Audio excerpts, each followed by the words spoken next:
தமிழக முதல்வர் திரு ஜோசப் விஜய் அவர்கள் கரூர்ல மக்கள் சந்திப்பு கூட்டம் எதிர்கட்சிகளை ஃபுட்பால் ஆடுற மாதிரி பந்தாடி இருக்காருன்னு தான் சொல்லணும்.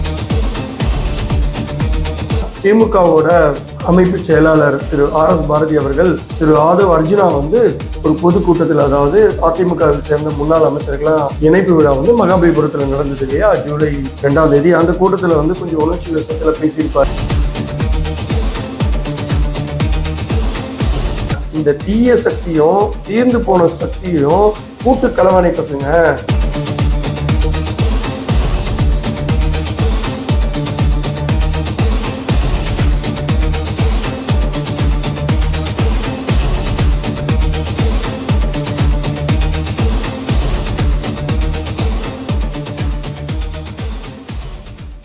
வணக்கம் HKS வாய்ஸ் மீடியா நேயர்களே. இந்த காணொலியில என்ன பார்க்க போறோம் அப்படின்னா, நம்ம தமிழக முதல்வர் திரு ஜோசப் விஜய் அவர்கள் கரூர்ல மக்கள் சந்திப்பு கூட்டம் அப்படின்னு அட்லாஸ் கிரவுண்டு, இது எங்க இருக்குன்னா வெண்ணெய்மலை அப்படின்ற இடத்துல இருக்கு. இந்த கூட்டத்துல கலந்துக்கிறதுக்காக இன்னைக்கு போயிருந்தாங்க. ஸோ சென்னையில இருந்து அவரோட வீட்டில இருந்து 9 மணிக்கு கிளம்பி ஏர்போர்ட்டுக்கு 9:30க்கு போனாரு, சென்னை ஏர்போர்ட்டு. சார் திருச்சிக்கு போயிட்டு திருச்சியில இருந்து கரூர் வழியா பொதுக்கூட்டம் நடக்கக்கூடிய இடமான வெண்ணெய்மலை அட்லாஸ் அப்படின்ற கலையரங்கத்துல தான் சுமார் 5000 பேர் கலந்துக்கக்கூடிய ஒரு மக்கள் சந்திப்பு கூட்டம் அப்படின்ற ஒரு கூட்டத்தை நடத்தினாரு. இந்த கூட்டத்துல என்ன மாதிரி எல்லாம் பேசினாரு, எதிர்கட்சிகளுக்கு விமர்சனங்களுக்கு பதிலடி கொடுத்தாரு, அது எல்லாமே இந்த தொகுப்புல நம்ம பார்க்க போறோம்.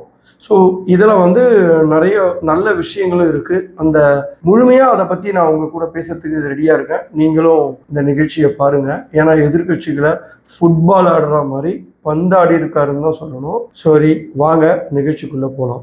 ஸோ தமிழக முதல்வர் ஜோசப் விஜய் அவர்கள் பல விதமான எதிர்கட்சிகளோட தடைப்படுத்தணும் இந்த நிகழ்ச்சியை அப்படின்னு பல விதமான போராட்டங்களுக்கு அப்புறமா இந்த வெற்றிகரமா இந்த நிகழ்ச்சி நடந்திருக்கு அப்படின்னு சொல்லலாம். என்ன மாதிரி தடைகள் எல்லாம் ஏற்பட்டது அப்படின்றதையும் சின்னதா ஒரு டச் பண்ணிட்டு போயிடுவோம். என்ன அப்படின்னா, திமுகவோட அமைப்பு செயலாளர் திரு RS பாரதி அவர்கள் திரு ஆதவ் அர்ஜுனா ஒரு பொதுக்கூட்டத்தில், அதாவது அதிமுகவை சேர்ந்த முன்னாள் அமைச்சர்களாம் இணைப்பு விழா மகாபலிபுரத்தில் நடந்தது இல்லையா, ஜூலை 2ஆம் தேதி. அந்த கூட்டத்தில் கொஞ்சம் உணர்ச்சி வசத்துல பேசியிருப்பாரு. என்ன அப்படின்னா, எங்க தலைவரை கரூர் கூட்டத்துக்கு வர வச்சு அப்பாவி பொதுமக்களை சாவடிச்சு அந்த பழிய என் தலைவர் மேல போட்டுட்டீங்க அப்படின்ற அடிப்படையில உங்களை பழி வாங்காம விட மாட்டோம் அப்படின்னு ஒரு வார்த்தை சொன்னதுக்காக உச்சநீதிமன்றம் போய் கரூர் அந்த மக்கள் சந்திப்பு கூட்டத்தையே நிறுத்தணும் அப்படின்னு போனாங்க. பட் அன்பார்ச்சுனேட்லி அங்க சுப்ரீம் கோர்ட் திமுகவுக்கு கடுமையா கொட்டி அனுப்பப்பட்டதாக தான் சொல்லணும். ஸோ அங்க இருந்து அந்த வேலை முடிஞ்சிச்சு. அடுத்தது பாத்தீங்கன்னா மதுரை உயர்நீதிமன்ற கிளை இருக்கு மதுரையில. அங்க பாத்தீங்கன்னா இன்றைய தினம் தீரன் திருமுருகன் நாம் தமிழர் கட்சி, அதே போல சீனு அகமது மனிதநேய மக்கள் ஜனநாயக கட்சி மற்றும் திரு பிரபாகர் அவர்கள், இவங்க 3 பேருமே ஒரு பொது நல மனு தாக்கல் செய்திருந்தாங்க. தாக்கல் செய்துட்டு இந்த விழாவுக்கு தடை விதிக்கணும் அப்படின்னாங்க. ஸோ அன்பார்ச்சுனேட்லி நீதிபதிகள் என்ன சொன்னாங்க அப்படின்னா, ஒரு இடைக்கால உத்தரவு மட்டும் தான் பிறப்பிச்சாங்க. ஸோ இந்த பணி ஆணைகள் எல்லாமே பார்த்தீங்கன்னா தற்காலிகமாக தான் இருக்கணும், தீர்ப்புக்கு உட்பட்டது அப்படின்ற அடிப்படையில் சொல்லி இந்த கூட்டத்தை ரத்து செய்ய முடியாது, ஆல்ரெடி இந்த கூட்டம் ஆரம்பிச்சிருச்சு அப்படின்னு சொல்லி இந்த வழக்கை இன்னைக்கு முடிச்சுட்டு மீண்டும் ஜூலை 21ஆம் தேதி ஒத்தி வச்சுட்டாங்க. சரி, இதெல்லாம் தடுக்க பார்த்து இந்த கூட்டம் மிக பிரம்மாண்டமாகவும் உணர்ச்சி மிக்கதாகவும் கோபம் கலந்த தோணியில தமிழக முதல்வர் TVKவினோட தலைவர் திரு ஜோசப் விஜய் அவர்கள் பேசின ஒவ்வொரு விதத்தையும் தான் இந்த காணொலியில முழுமையா பார்க்க போறோம். தயவுசெய்து எண்டு வரைக்கும் பாருங்க. பல சுவாரஸ்யமான பேச்சுக்களும் அவரோட திட்டங்களும் மக்களோட திட்டங்களும் இருந்துச்சு. அது எல்லாத்தையுமே நம்ம இந்த நிகழ்ச்சியில பார்க்க போறோம். வாங்க. ஸோ முதல்ல பேச்சு ஆரம்பிக்கும் போது அவரோட பேச்சு உங்களுக்கு தெரியும். ஸோ எடுத்த உடனேயுமே அந்த நிகழ்ச்சியில அவர் என்ன சொன்னார்னா, கரூர் கூட்ட நெரிசல்ல உயிர் இருந்தாங்க இல்லையா, அந்த நிகழ்ச்சியை தான் ரொம்ப மன வருத்தத்தோட பேசியிருந்தாரு. என்ன அப்படின்னு பாத்தீங்கன்னா, அந்த கூட்டத்துக்கு வர்றதுக்கு முன்னாடி அரியலூர்லயும் பெரம்பூர் மாவட்டத்திலயும் ஒரு தேர்தல் பிரச்சார கூட்டத்துக்கு நான் போயிருந்தேன். அந்த கூட்டத்துல அதிகமான கூட்டம் இருக்கு, நேரம் கொடுத்த நேரத்தை மீறிட்டீங்க, இதுக்கப்புறமா அந்த கூட்டத்தை நடத்த வேணாம்னு காவல்துறை சொன்னதுனால அந்த கூட்டத்தை கலந்துக்காம மன வலியோட வேதனையோட அந்த இடத்துல மூவ் ஆயிட்டு வந்துட்டேன். அதே போல கரூர்லயும் நேரம் ஆயிடுச்சு, மக்கள் கூட்டம் அதிகமா இருக்கு அப்படின்னு நீங்க சொல்லியிருந்தீங்கன்னா நிச்சயமா அந்த கூட்டத்தை தவிர்த்துட்டு, மன கஷ்டங்கள் இருக்கதான் செய்யும், ஆனா நான் அங்கிருந்து போயிருப்பேன். ஆனா காவல்துறையே என்னை செட்டப் செய்து ஒரு குறிப்பிட்ட பகுதியில போய் நிக்க வச்சு என்னை பேச வச்சு என் உயிரினும் மேலான என் சகோதரிகளோட குழந்தைங்க, சகோதரோட பிள்ளைகள் இதை மாதிரி வந்து ஒவ்வொருத்தரும் இறந்ததையும் காயமடைந்ததும் பார்க்கும்போது ரொம்ப கஷ்டமா இருக்கு அப்படின்ற முறையில ரொம்ப வேதனை கலந்த தோனியில அதை பேசியிருந்தாரு. இதுக்கு காரணங்கள் வந்து அன்றைய திமுக அரசாங்கமும் அன்றைய காலகட்ட காவல்துறை அதிகாரிகளும் தான்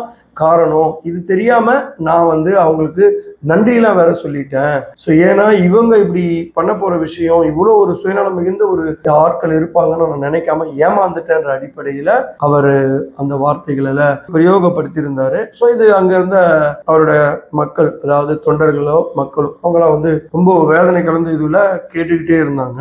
அதே போல அந்த எதிர்கட்சிகளுக்கு வந்து ஒரு கடும் விமர்சனத்தை வச்சார் அந்த இடத்துல. என்ன அப்படின்னு வந்து பாத்தீங்கன்னா, அந்த காலகட்டத்தில் வந்து அன்றைய முதல்வர் மு.க. ஸ்டாலின் அவர்கள் சட்டசபையில என்னன்னா ஓடி ஒளிஞ்சுக்கிட்டாரு, பாதிக்கப்பட்டவங்களை போய் பார்க்கல அப்படின்னு சொல்லி ஒரு கேவலமா என்ன ஒரு சட்டசபையில ஒரு விமர்சனம் பண்ணாரு அன்றைய முதல்வர்.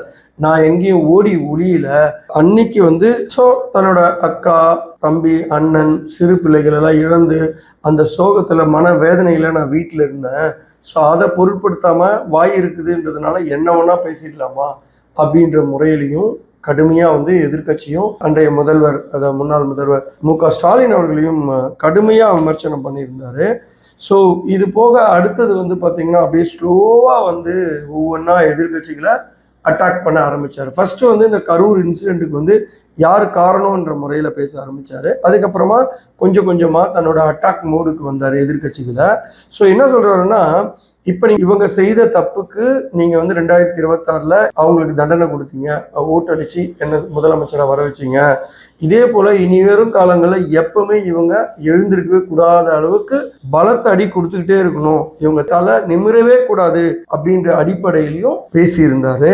அது பிறகு வந்து பாத்தீங்கன்னா ஒரு இன்சிடென்ட் சொன்னார். அதாவது சட்டசபையில சமீபத்தில் நடந்து முடிந்த சட்டசபையில 40 ஃபண்ட் அப்படின்னு ஒரு வார்த்தை பேசினேன். அதை கேட்க கூட தைரியம் இல்லாம நான் வெறும் 40 ஃபண்டு மட்டும்தான் சொன்னேன், ஆனா எந்த பார்ட்டினே சொல்ல, எங்க அப்பா குதிரைக்குள்ள இல்ல அப்படின்ற அடிப்படையில அவங்களாவே பார்ட்டி ஃபண்டுன்னு எதுக்கு சொல்றீங்க, அது எந்த கட்சி சொல்லுங்க, அப்படி இப்படின்னு சொல்லி எழுந்து குதிக்க ஆரம்பிச்சுட்டாங்க.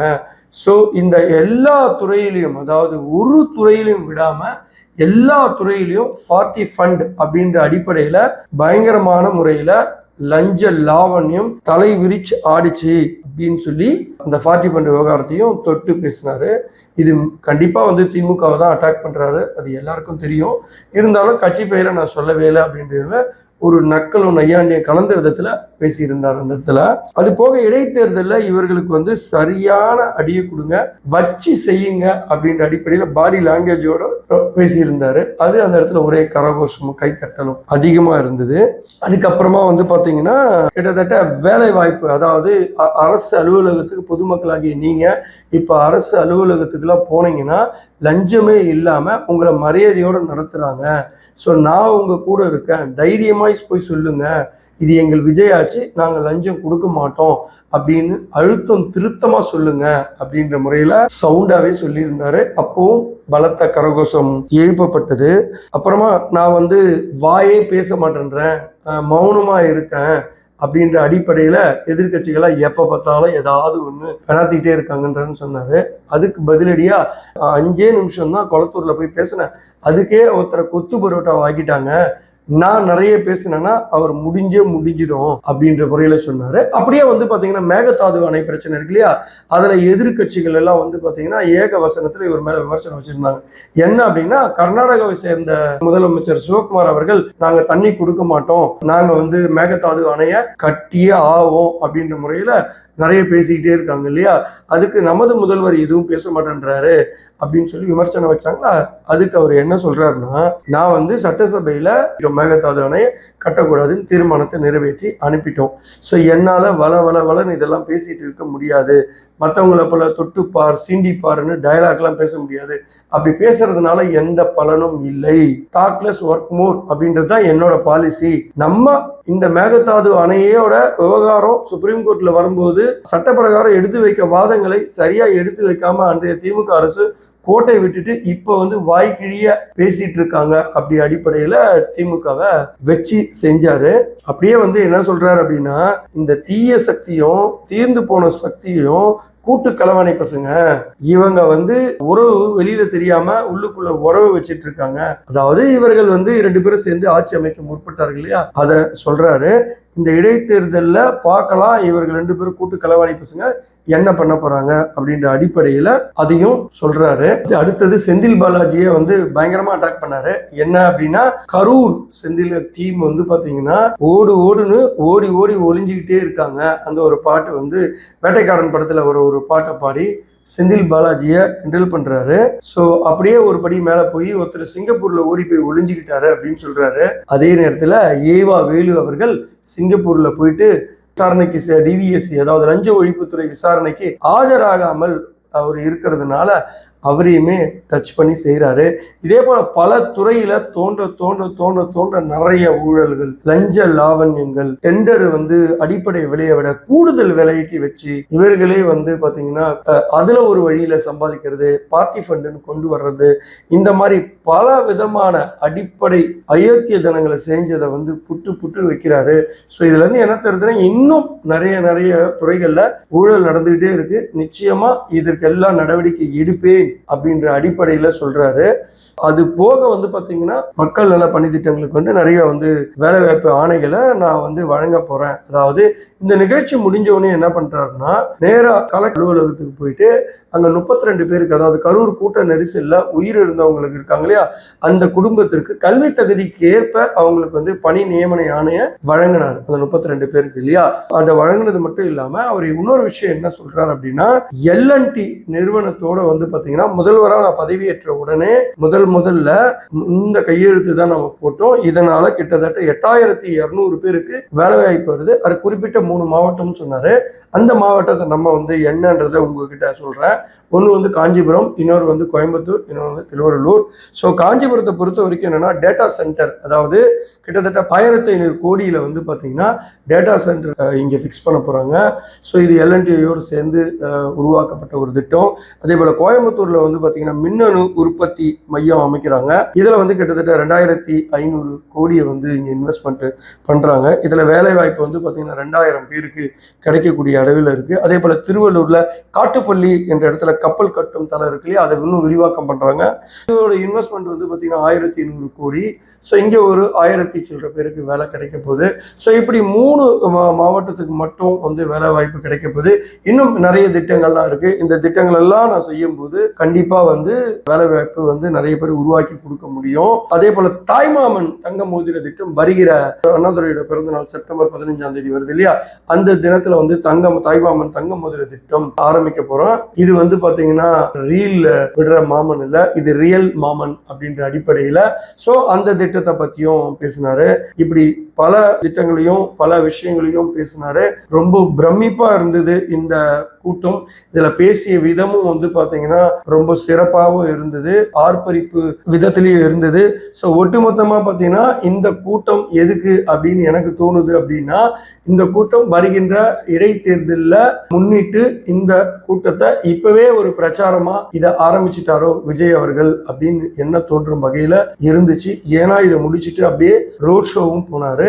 ரோட் ஷோ போயிட்டு நேரம் அப்படியே கலெக்டர் அலுவலகத்துக்கு போயிட்டு அங்க இருக்கிற 32 பேருக்கு அந்த கரூர் கூட்ட நெரிசல ஊழியர் இருந்தாங்களே அவங்களுக்கு பணி நியமன ஆணைகள் எல்லாம் வழங்கிட்டு இந்த கூட்டம் மிக சிறப்பாக நடைபெற்றதாக நாமும் சொல்கிறோம். நீங்களும் பார்த்துட்டு இந்த விமர்சனத்துல ஏதாவது உங்களுக்கு மாற்று கருத்தோ இல்ல ஏதாவது சொல்லணும்னு நினைச்சீங்கன்னா நீங்க எங்களோட கமெண்ட்ஸ் பகுதியில சொல்லுங்க. ஸோ அடுத்த காணொலியில இதை பத்தி உங்ககிட்ட நான் வாதிக்கிறேன். அதுவரை உங்களிடமிருந்து விடைபெறுவது உங்கள் HKS. நன்றி, வணக்கம்.